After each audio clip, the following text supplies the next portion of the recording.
Hello, I am Lafayette Faust, the creator of this strange little podcast.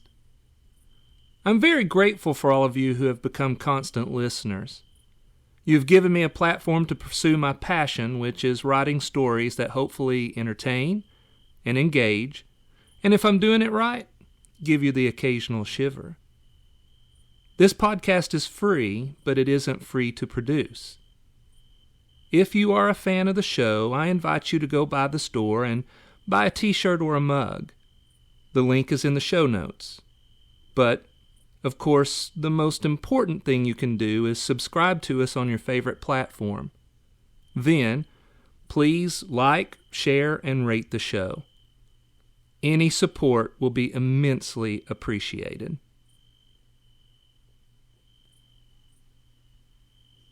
Welcome back to Nevermore Hollows.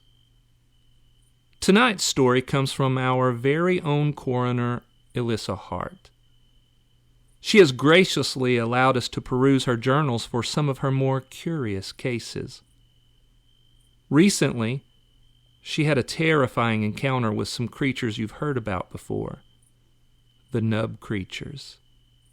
And while she didn't get all the answers she wanted, she did learn a little bit more about these elusive and deadly monsters. So, with that, I invite you to sit back, turn on a light, and prepare yourself.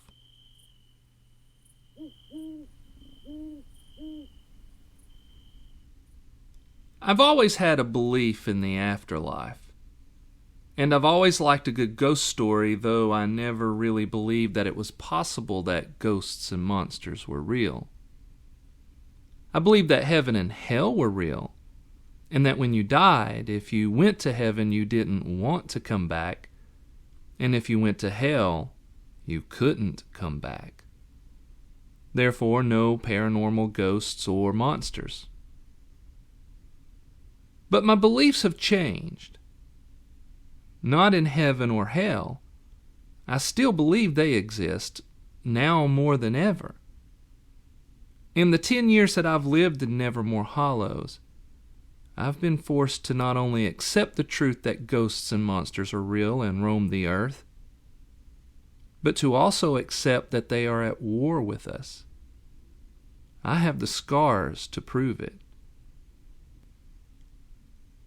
Since I've been the coroner in this creepy little town, I've encountered witches, demons, vampires, dead bodies that get up and walk about, and monsters that defy description or classification.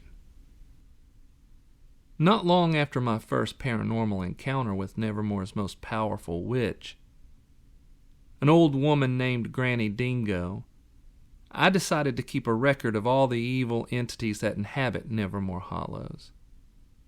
I study them, dissect them when I have a dead one, try to describe them and classify them, all in the hopes that we can learn how to defeat them. A great many of the townsfolk know the truth but have chosen to explain away all the terrible things that happen here. They choose to believe it's all caused by bad people and rabid animals. It's a blatant lie, but it keeps them sane. Anyway, let me get to the point of this entry. Nevermore has only one hospital. It's called Eldritch Hospital, named after one of the town's founding families. Their family crest is a squid-looking thing crawling from the center of the full moon, and that just happens to be the hospital's logo. The current building was constructed in the 1940s. It has a sleek Art Deco vibe with stylized geometric ornamentation and curious and often unnerving murals painted on some of the inside walls. It has a basement that contains a lab where blood work is processed and a sub-basement that contains the morgue. The hospital staff seems to be stuck in the same era. The female nurses all wear the old-style white uniforms with the little nurse's hat. The male nurses wear white shirts, pants, and shoes. The doctors all wear lab coats and bow ties. But what I find most curious about the hospital is that it completely closes down every night at 9 p.m. The doors are locked and only a skeleton crew works overnight. This includes the emergency room. All medical emergencies after 9 are triaged at Nevermore's only walk-in clinic across town, which is open 24 hours. And if someone should need hospitalization after the doors are locked, the hospital director must be notified so that further decisions can be made. I've asked about this policy. The answer is always that it is for safety. Now, on its surface, this makes complete sense. However, the other night I found out the truth. I had just finished an autopsy on a woman with curious bites to her neck and thighs. I feared this was caused by a vampire, but in the 10 years I've been here, there's only been one verified vampire attack. That was at the far end of the county at a place the locals called Sparkletown. It was actually a mansion that was inhabited by a cult of whack-job Gen Zers who chose to identify as vampires and dressed in ridiculous costumes and chose to use a lot of body glitter. Thus, the Sparkletown moniker. One night, real vampires showed up, and the massacre was gruesome. Beyond that, we've strangely not had any other verified vampire activity. The bites on the woman I had just finished autopsying did not have the telltale puncture marks of fangs. So I'm not sure exactly what bit the poor woman. I shudder when I think it was possibly just a lunatic cannibal. We've had a couple of those over the years. I had just put her in one of the coolers against the wall when I got a call. It was nearly midnight, and when I get calls at this hour, it's usually because there's a body somewhere. I noticed it was from Eldridge Hospital. Now, this was curious to me because, as I've stated before, they lock their doors at 9, and if someone should die during the night, they hold the body in the morgue until morning. Then they call me to do a pickup. I answered. "This is Elissa Heart." "Elissa, this is Carmen. I need your help." Carmen is my neighbor. She's 25 and just got her nursing degree. I'm proud of her because she had been an orphan who, as a teenager, had bounced around the country until she somehow ended up here in Nevermore Hollows just after her 18th birthday. She'd gotten a job at Misfits Coffee, which is where I met her. I'm a caffeine junkie, and Misfits has the best coffee that I've ever tasted. Not to mention that the place looks like a punk rock club that reminds me of good times in younger days. We struck up a conversation, and she ultimately became interested in pursuing a career as a nurse, which I encouraged her to do. I was able to get her a job at my office as an assistant while she went to school. During that time with me, I made sure that she understood that Nevermore is a nexus for the paranormal and the strange. She needed to know how dangerous it is to live here. She has a flexible mind and accepted the truth in stride. So I let her help me when I had to secretly autopsy some of the strange beasts that came across my table. She's tough as nails and she's hard to scare. "Are you okay?" I asked. "I don't know. I mean, I'm not hurt, and I'm calling you from the ground floor nurses station because my cell has no service. I think it's being blocked. And this is the only phone in the whole hospital that seems to work. But something strange is happening here, and I don't know what to do." "Tell me," I said. Her voice was shaky. Today was my first day on the job. I was supposed to be out by 9, but I wanted to show them how committed I was. So I decided to stay late and make sure my patients were taken care of. They didn't know I was here, and I got locked in. And about an hour later, things got weird."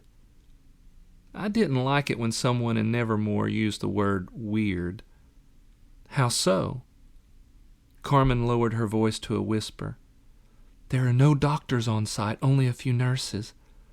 I don't know any of them, and they don't seem right. They seem off. That's the best way I can explain it."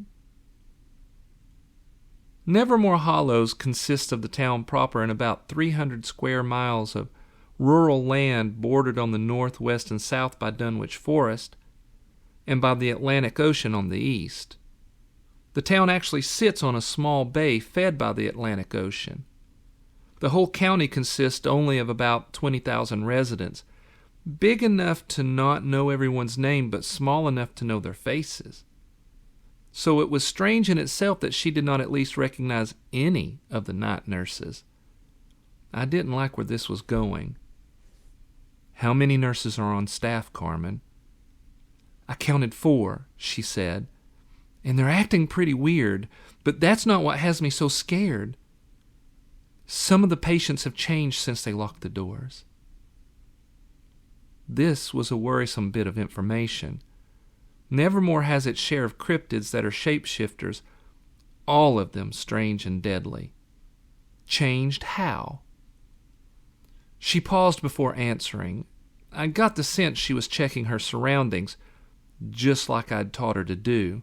Situational awareness is key to modern life because we live in a dangerous world, but in Nevermore, it is vital.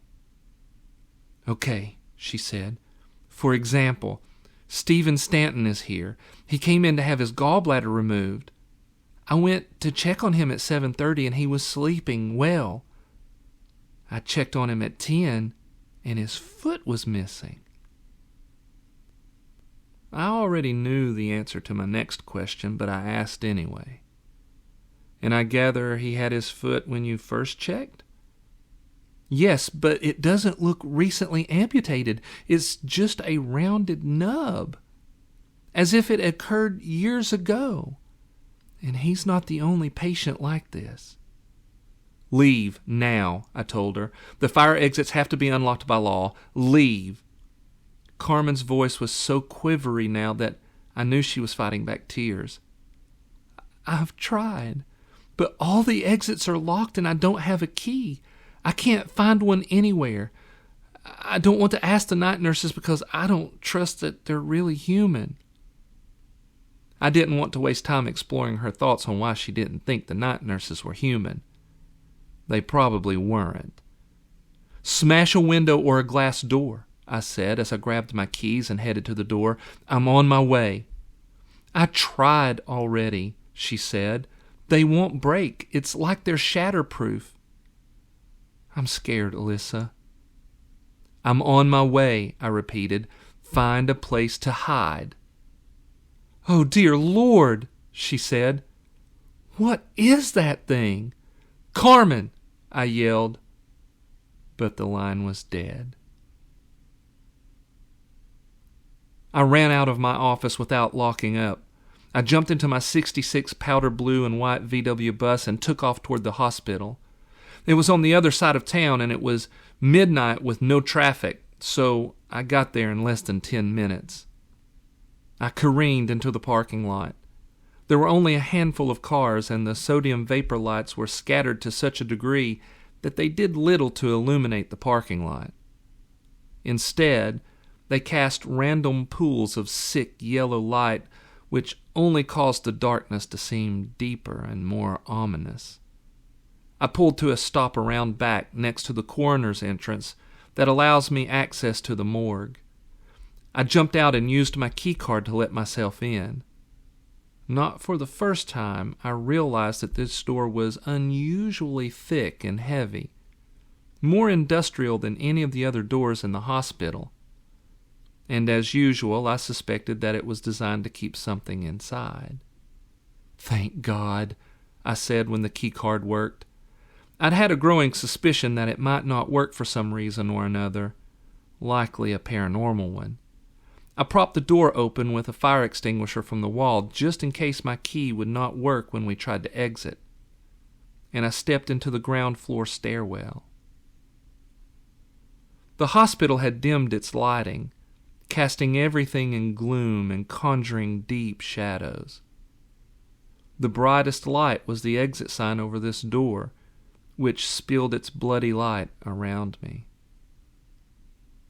The stairs led up to the second-floor patient rooms and down to the basements. I had my flashlight in one hand, my Glock in the other. I didn't know where Carmen was, so I decided to start with the nurse's station here on the ground floor because that's where she had called me from. This reminded me of what she said about her cell. I checked mine. No service. I took a peek through the window set in the door. I looked out onto the south hallway, which was lined on both sides with patient rooms. 40 yards down, it intersected with the main hallway that ran east to west. At this junction sat the nurse's station. The lighting here was also dim, the rooms dark. There was no one in sight. I pushed through the door and began making my way slowly down the hallway, ready to clear each room as quickly as I could, just like Sheriff Cotton Mosley had taught me. I crept up to the first room, which was on my right. I shone my light inside. An old woman lay in a bed, hooked up to various machines. She was asleep with her mouth open, snoring softly. Other than that, all seemed fine. On to the next room. Empty. In fact, the rest of the rooms in this hallway were empty. I made it to the nurse's station. It appeared there had been a struggle. Papers were strewn about the desk and floor. The phone was off the hook. A computer monitor had been knocked over and smashed. There was a bright smear of blood on the counter. I saw Carmen's photo ID lying on the floor. I left the nurse's station and headed up the north hallway, checking the rooms as I went. All were filled with the sick and the dying, all sleeping, but nothing else that would cause me concern. At the end of the hallway, I noticed there was a smear of blood on the handle of the door that led to the emergency stairwell. I popped open the door and stepped into the landing. I noticed a few drops of blood on the stairs leading up to the second floor. I made my way up to the next landing, where I found blood smeared on the door. I stepped through. There were 10 rooms in this hallway, 5 on each side. Then another nurse's station. Beyond that, the south hallway. This floor also seemed to be devoid of hospital staff. Someone moaned. It came from the second room on my left. I eased forward, gave a quick look in the door to my right. A middle-aged man, asleep in the bed. I checked the first door on my left, empty. I inched closer to the room from where the moaning was coming. I peeked around the door, and for a long moment, I questioned my sanity.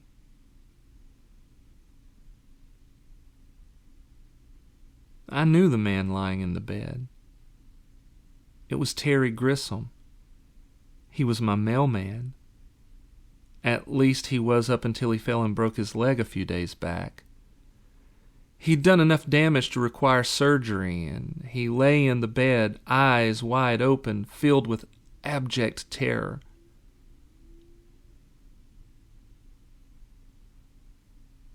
Straddling him was something difficult to describe. It was the naked body of a man, pale and hairless. It had arms and legs, but no hands and feet. Those appendages ended in rounded nubs. It was also missing its head. The neck ended in a pucker. As I watched, a long black tongue protruded snake-like from the puckered end of the neck and pushed between Terry's lips. Tears began to stream from Terry's eyes. He seemed to be paralyzed, unable to defend himself, but fully aware of what was happening. I was so disturbed, so completely disgusted that I was unable to react. My mind reeled as I watched Terry's throat bulge when the tongue snaked deep. I wanted to help, but I wasn't sure what to do. I could shoot this nub creature, but wasn't sure what would happen if I did, considering it had its tongue down Terry's throat. Suddenly, the creature's pale skin blushed. The only thing that made sense to me was that it was using the tongue-like appendage to somehow feed on Terry's blood. When the creature had gorged itself, it retracted its black tongue, raised up on its knees, and let out a long, gurgling sound. Terry was now deathly pale. His eyes were closed. His breathing was shallow. I shot the damn thing. Twice, hitting it in the shoulder and in the ribs. But they weren't kill shots, and it turned and climbed off the bed. It landed on all fours and scrambled toward me. It wasn't able to gain a lot of traction due to its missing hands and feet. I turned and ran down the hallway. The creature gave an awkward chase. As I ran past each room, I glanced inside, hoping to find Carmen, or at least hoping that if she were hiding, she'd run out and see who was shooting. Most of the rooms were empty. There were only a handful of patients. All of them were surprisingly asleep. I wondered if they were in a trance or under some kind of spell. The next room flashed by. A girl, no more than 10 years old, lay in bed. One of the creatures sitting on her chest, licking her face and head. The poor girl's face seemed to wither into a puckered nub, while a grotesque version of her face began to take shape on the creature's neck. The first creature continued to scramble after me. Thankfully, it was unable to gain enough traction to catch up with me. I ran, and as I ran past the last room, only 10 feet from the stairwell door, a child-sized creature shot out of the room and slammed into me. We hit the wall hard. I dropped the gun as the air was knocked out of me. I fell to my knees. The creature's tongue shot out and wrapped around my left wrist. I punched it right in the face, which was not yet fully formed. Its mouth was still a nasty pucker. One eye was fully formed, while the other was a gooey orb. It had a tuft of thick hair sticking from the back of its head. It gurgled in rage and grabbed a handful of my hair. Suddenly, the stairwell door slammed open, and Carmen stepped into the hallway and hacked at the creature's arm with a bone saw. It gurgled in pain and lost its grip on my hair, though the tongue held tight to my wrist. Carmen slammed the bone saw down and severed the tongue. Thick black goo streaked with a milky white substance squirted out. I threw off the severed tongue and pushed myself up. "Follow me," Carmen said. She ran back through the door into the stairwell. I followed, wiping the sticky goo from my arm onto my jeans. The door slammed shut behind us, and I turned to look through the window. The creature that Carmen had sliced was on the floor, writhing in pain. The one that had been crawling after me had disappeared, likely into a room with a sleeping victim. The creature that had been licking the little girl's face walked out of the room and up to the door. It now had her head, though it wasn't yet fully developed and was grotesquely misshapen. The eyes were droopy and milky with cataract. The mouth was a wide hole filled with tiny square teeth. It gurgled at me through the window. I pulled my gaze away from the door. "Sweetie, are you okay?" She was pale, frazzled, and her mascara had smeared. But she had a determined look in her eyes. "I'm good," she said. "They nearly got me a couple of times." The creature with the little girl's head rattled the door. I stepped back and brought the gun up, ready to fire. "It takes them a few minutes to figure out how things work," Carmen said. "How did you get in?" "My key card worked at the coroner's entrance on the other side of the hospital," I said. "I propped the door open so we could get out just in case my card doesn't work from the inside. We just have to make it back before we get eaten, or whatever it is these things are doing to these patients." "Good," Carmen said. "Let's go before it figures out how to open the door." I followed her down the north stairs to the ground floor. There was a door that led out onto the parking lot, but my key card would not work. We turned to the door that led back into the hospital. We peeked through the window set in the door and saw that there were 2 of the nub creatures crawling about, their tongues snaking into the air.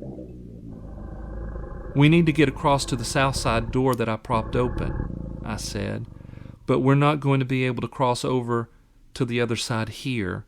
We'll have to go down to the basement and see if we can cross over there." "What do you think these things are?" "I don't know," she replied. "I've been thinking of them as nub creatures. The reason why seems pretty obvious."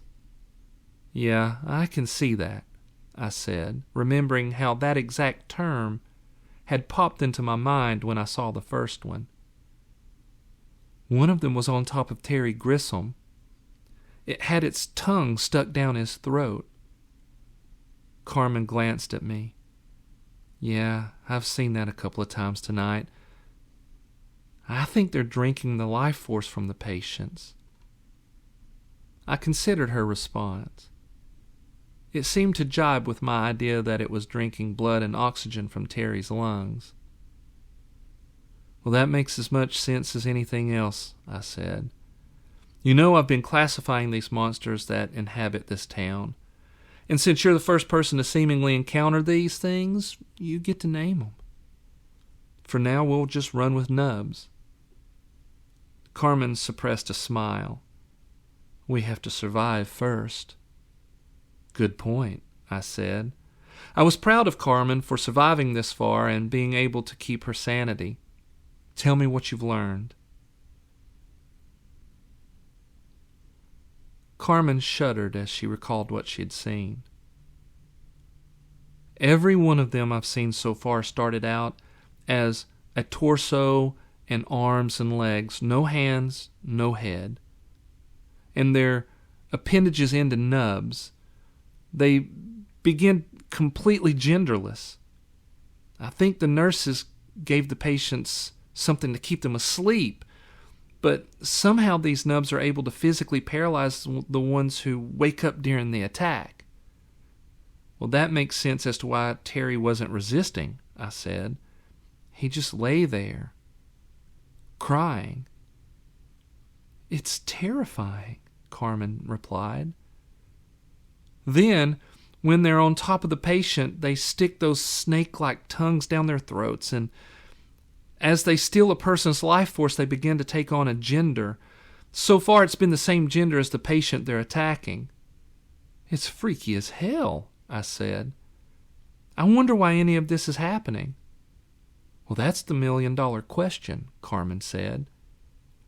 "But when the nubs are done with a patient, the night nurses show up, throw what's left of the patient on a gurney, and take them down to the basement. My guess is the morgue." I said a silent prayer. Then, "None of them looked as if they had complete control of their new appendages. How long do you think it will be before they can open doors and such?" "Not long," Carmen said. "The first one attacked me around 10:30 as I was making my rounds, and its feet were fully formed, but not its hands. It didn't even have a head, but it was able to chase me. I believe it uses the snake tongue to somehow sense its surroundings. Anyway, I ran into the first floor stairwell and the door closed behind me. The nub struggled to open the door. It gave me a few minutes to run to the second floor, but eventually it was able to come through after me." "What happened then?" Carmen shrugged.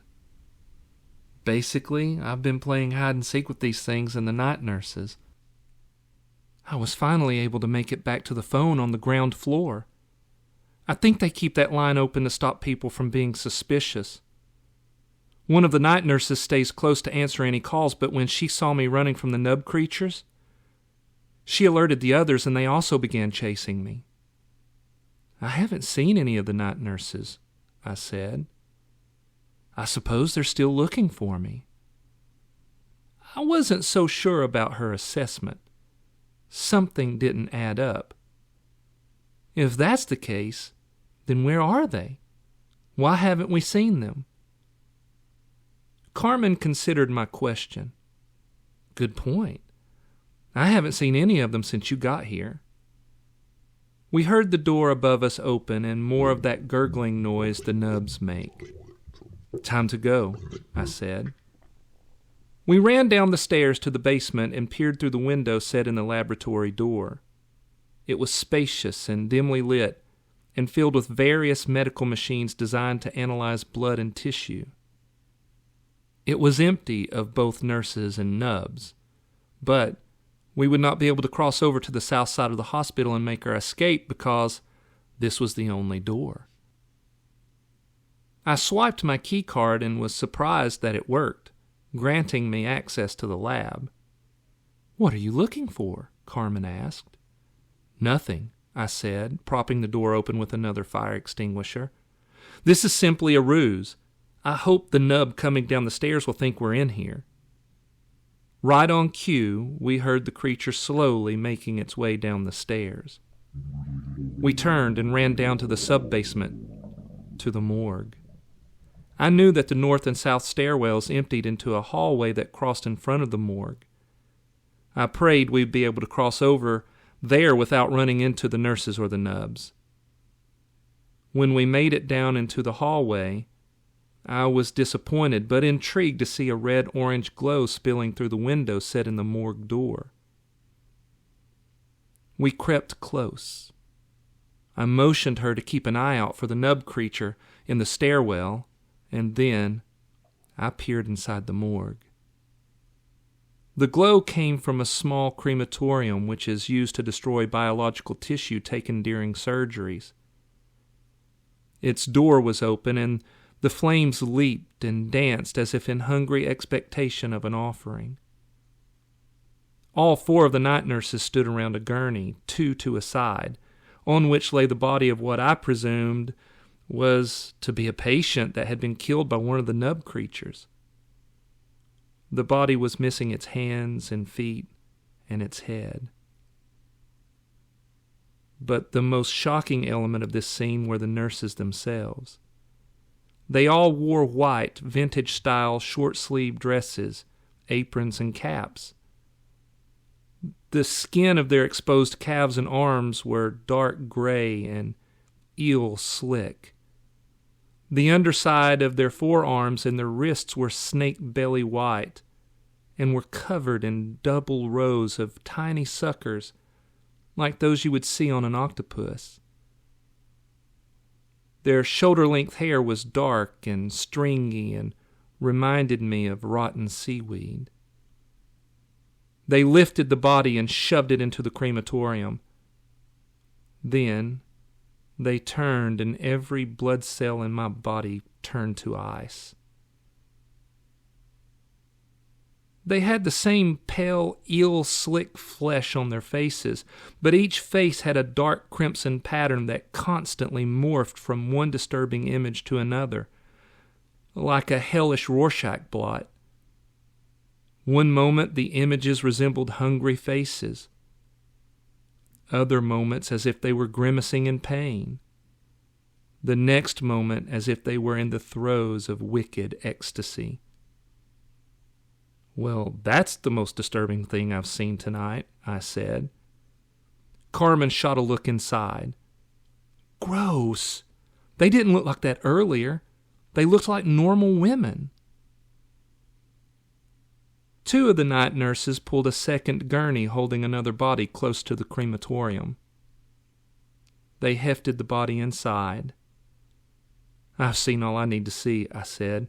"Time to go." We turned to see that the nub creature, the one with the little girl's head, had snuck down the stairs while we were entranced watching the nurses. It had maneuvered itself to within 8 feet or so from us. Her head was still mostly deformed. One of her eyes was fully developed and the other was not quite right. Her mouth had taken more shape and was filled with tiny, crooked teeth. She began moving her lips, mumbling. "It's saying something," Carmen said. It stood before us. The look on her pitiful face was confused and scared. She spoke louder, her voice pleading. She said, "Mama." My heart broke right then. But I knew there was nothing I could do but say a prayer and put the poor thing out of its misery. I fired 2 shots into its heart. The little girl's eyes shot wide in shock, then softened into what I will go to my grave believing was thankfulness. She collapsed into a deformed heap at our feet. Knowing that the gunshot would surely have alerted the nurses, we stepped over the body and ran back up to the south side main floor. I was glad to see that the door was still propped open with the fire extinguisher. We ran out into the night and slammed the door behind us. I snatched my phone from my pocket and saw that I had service. I called Mosley and told him to get here as fast as he could. It only took him 5 minutes. The dark truth of this town keeps him out late into the night. He was followed in his cruiser by another containing 2 of his deputies who were in on the secret. The deputies jumped out of their cruiser, guns drawn, and took positions on each side of the door, ready for whenever we stepped back inside. Mosley strode over to us as if he were a battle-weary general preparing himself for yet another skirmish. "Tell me," he said. Carmen and I gave him a 1-minute snapshot. When we were done, he nodded at me. I took this to mean that I was to unlock the door with my key card. I swiped it, and the deputies crept in with their guns ready. I had my Glock, and Mosley handed Carmen his secondary weapon, a SIG 40 caliber. We followed the deputies inside. We made our way down the steps, but the body of the nub creature with the little girl's misshapen head was gone. Only a pool of congealed blood remained. We stepped over to the morgue. The nurses were gone. And there were no gurneys with bodies, but the crematorium was still hot, though it had been shut off. We made our way up the stairs, checking the lab along the way. It was empty. We stepped out of the stairwell onto a well-lighted main floor. A nurse came out of one of the rooms and gave us a smile. She looked completely human. Her hair was long and red and in a braid. She had freckles on her nose and bright green eyes. Her name badge informed us her name was Chloe. "Can I help you?" she said, looking at our guns. Is everything okay?" Mosley gave me the look, the one that says he believed me that just moments ago the hospital was full-on creepy and that the nurses were some kind of squid-human hybrids and that nub creatures wandered around stealing pieces of people's bodies. I returned his look with one that said, "This town is all kinds of crazy." We were on edge, not convinced that this cute little nurse wouldn't turn into a raging beast in a single heartbeat. But we knew that the evil behind the strange happenings here at Eldritch Hospital was trying to do a cover-up. Mosley glared at the thing before us. "How many patients do you have here tonight?" Chloe looked up to her right and bit her lip in cute fashion as she considered her response. I believe we have 10 patients residing here in the hospital tonight. Why do you ask? Mosley ignored her.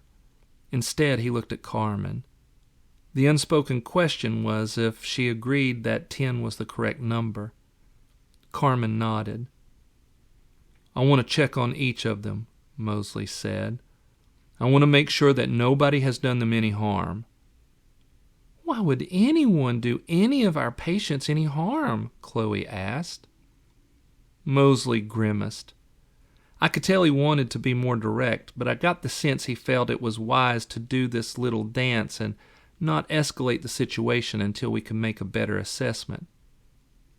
We got an anonymous tip that someone was in the hospital with evil intent, he said, that they wanted to hurt a patient. Oh, dear, Chloe said. Of course. Which patient is it? Terry Grissom, Mosley said. Chloe looked genuinely surprised. Wow. Okay, Mr. Grissom is fine. Follow me. I'll take you to him. We followed her but did not holster our weapons. We kept our eyes out for danger, scanning every detail, making sure to glance inside every room. I was not surprised that the patients all looked normal, though they were still in a deep sleep. We made it to Terry's room. He was awake, sitting up in his bed, reading a magazine. I stepped over to him and said, "How you feeling, Terry?" He replied that he was fine. We spoke for a few minutes. He had his hands, feet, and was communicative, but his eyes no longer had the spark of life. Instead, they had the feral glow that you'd see on a dangerous animal. When I asked him point blank if he'd been attacked by anyone or anything, he gave a slight smile and told me I'd been watching too many horror movies. His smile did not have the warmth of a human spirit. Instead, it felt cold, calculated. We stepped out of the room, and Mosley told Chloe that he wanted to check all the rooms in the hospital to make sure no one was hiding. We found the other 3 night nurses roaming about. They all looked completely human and were a bit too helpful. We also checked on the other patients that Carmen and I had seen victimized by the nub creatures. They were alert, though they seemed less human, just like Terry. Mosley stationed 4 deputies outside the hospital. He did it to try and stop any further paranormal activity, at least for the rest of the night. It was nearing 2 a.m., and he wanted to debrief me and Carmen in private back at my office. I brewed us some coffee, and we sat around the table in the break room, and we discussed this new paranormal threat to our town. So, you're the woman trying to classify these things, he said. What are they? I shook my head. Damned if I know, Cotton. But Carmen here gave us the name. We're calling them nubs. Mosley nodded. I like it. Descriptively simple. Where do you think they disappeared to? Another unknown, I replied. These are so new to us that I have no idea how they're created, where they come from, where they go when they aren't feeding. We don't even know if they come out every night or once a year or whether they're linked only to the hospital. All we know is that they steal your essence and steal your appendages somehow with their tongues. We don't know what kind of magic is behind this, only that it's evil. Damn, Mosley said. He took a sip of coffee as he considered his next question. Then, the nurses. They're also something new. Never heard of a monster that was half human, half squid. One thing is for sure, Carmen said. The things that haunt this town are nothing like any of the classic monsters from childhood. Everything here is stranger, darker, deadlier. Mosley gave her an appreciative nod. That is a very solid assessment. Then he looked at me. We need more like her. That gave me an idea. Carmen, honey, you can't go back to work at the hospital. You want to come back to work for me as assistant coroner? That way I can help keep you safe, and maybe together we can better understand what the hell is going on in this crazy-ass town. Mosley gave a low chuckle. Wouldn't that be nice? A lofty goal indeed. He raised his coffee mug in a toast to better understanding what the hell is going on in this crazy-ass town. Carmen and I raised our mugs, clinked them all together, and sipped. And with that, we defeated thoughts of monsters and magic and murder with conversation about the good things in life.